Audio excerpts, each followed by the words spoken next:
प्याज भाई, लगता है अब हमारा जमाना खत्म होने वाला है। अब योगी और साधक हमसे दूर भाग रहे हैं। हाँ लहसुन भाई, अब तो राजयोगी भी हमें देखना नहीं चाहते। क्या सच में हम ध्यान में बाधा बनते हैं? बिल्कुल। आध्यात्म में कहा गया है, भोजन जैसा होगा वैसा ही मन बनेगा। हमारी तीव्र गंध और तामसिक प्रकृति से मन अस्थिर हो जाता है। तभी तो कहा गया है, जो आत्मा परमात्मा से जुड़ना चाहती है उसे सत्वगुणी आहार लेना चाहिए। हम तो तामसिक श्रेणी में आते हैं, जिससे आलस्य, क्रोध और काम वासनाएं बढ़ती हैं। आयुर्वेद में भी हमारा वर्णन राजसिक और तामसिक द्रव्य के रूप में किया गया है। हम पित्त और वात को बढ़ाते हैं, जिससे मानसिक बेचैनी और चंचलता आती है। और हमारी गर्म प्रकृति ध्यान के लिए आवश्यक शांत मन को भटका देती है। साधक जब हमें खाता है तो उसका चित्त स्थिर नहीं हो पाता।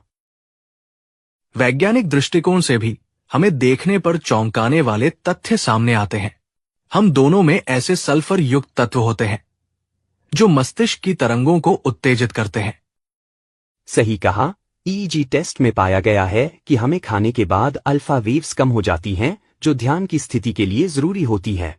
यही कारण है कि कई हाई लेवल कॉन्शियसनेस वाले लोग जैसे वैज्ञानिक निकोला टेस्ला या ध्यान योगी हमारे सेवन से बचते थे। तो अब हमें यह मान ही लेना चाहिए कि साधकों के रास्ते में हम बाधा हैं। सच है भाई, हम दुनिया की नजर में स्वाद तो बढ़ाते हैं पर योग बल घटा देते हैं। इसलिए हम दोनों, आप सभी योगी भाई बहनों से यही कहेंगे कि खुद तीनों लोकों के मालिक परम पिता शिव बाबा पावन दुनिया बना रहे हैं। आप सभी, हम दोनों के चक्कर में अपना कल्प भर का भाग्य क्यों गवा रहे हो? हमारे चक्कर में क्यों श्रीमत तोड़कर बाबा से दूर हो? अरे बाबा का सुख लो। हम दोनों तो माया के सिपाही हैं, जिन्होंने आत्मा को गिराने में माया की बहुत मदद की है। अब सच कहूं, हम भी थक चुके हैं।